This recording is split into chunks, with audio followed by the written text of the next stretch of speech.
আমরাই তো আমাদের লোক এই যে টানটা তৈরি এই টানটা তৈরি করা কিন্তু একটা লক্ষ্য এই টানটাকে আমি বলি কিন্তু শরীর চর্চা এটা বিশাল একটা দরকার সেই জায়গাটা আমরা তৈরি করছি আর এর যেটা আসলো আমাদের যে মানে ক্লাবের যে বিষয়টা নিয়ম নীতি যেগুলো ক্লাবে থাকে 5 জন 10 জন মানুষ তাদেরকে নিয়ম নীতি না থাকে তাহলে 10 জন মানুষ এইখানে যেভাবে আমরা ওখানে কোনো চাকানো আপনার হাঁটবেন আপনাকে আমি রিকোয়েস্ট করতে ভাই একসাথে আসতে ভালো লাগে আমি আপনাকে অ্যাপ্লিস করতে পারি ভাই আপনি তো আসেন তাই ভালো লাগতেছে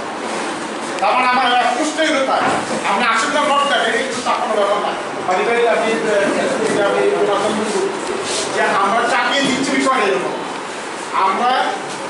মানে রিকোয়েস্ট করছি আপনি যদি না আসেন ড্রেস করবো তাহলে আমরা বলতে পারি ভাই আমরা একসাথে ড্রেস করছি আপনি যদি ড্রেসটা থাকলে মনটা সব ঠিক আছে তাহলে কিন্তু